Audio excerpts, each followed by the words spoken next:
इस 8x को मैं इस तरह लिख सकता हूँ, 2 की घात 3 की घात x बराबर 8x। ठीक है, क्योंकि हम जानते हैं 2 की घात 3 का मान 8 होता है, इसलिए हम इसको ऐसे लिखेंगे।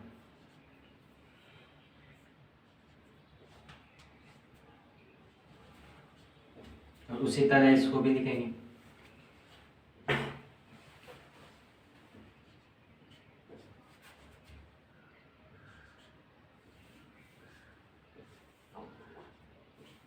और चौथे को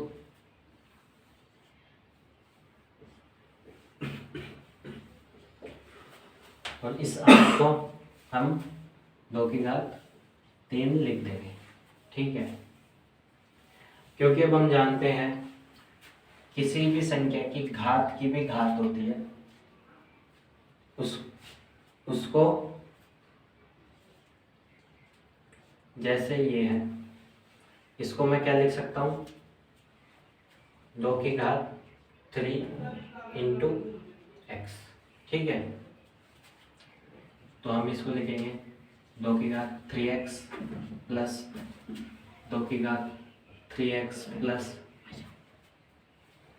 2 की घात 3x प्लस 2 की घात 3x बराबर 2 की घात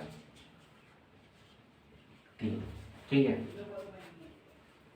अब इन चारों में से हमें कॉमन निकालना होगा, तो हम कॉमन क्या लेंगे, 2 की घात 3x। 2 की घात 3x में 2 की घात 3x का भाग दिया तो क्या आएगा, 1 प्लस उसी तरह ये सब हो जाएंगे।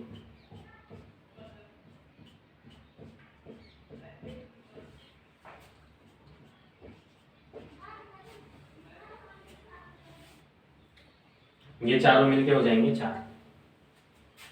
2 की घात 3x इंटू 4 बराबर 2 की घात 3। अब हम देखते हैं कि हमको x का मान निकालना है। ठीक है, हमें इन दोनों में 2 की घात 3x और 2 की घात 3 में तुलना करनी होगी। इसके लिए हम इस 4 को कैंसिल आउट करना होगा, तो दोनों साइड में 4 का भाग दे देते हैं। इस 4 से ये 4 कैंसिल आउट हो जाएगा, तो हमारे पास इधर बचता है 2 की घात 3x बराबर, इस 4 को मैं 2 की घात 2 लिख देता हूँ। ठीक है, अब क्योंकि a की घात m/a की घात n बराबर a की घात m-n ये होता है, तो हम लिखेंगे 2 की घात 3x बराबर 2 की घात 3 माइनस 2 की घात 3 माइनस 2, तो ये हो जाएगा 2 की घात 3x बराबर 2 की घात 1। ठीक है, ये क्या हो जाएगा, 2 की घात 1। ठीक है, अभी देखेंगे 3x बराबर 1।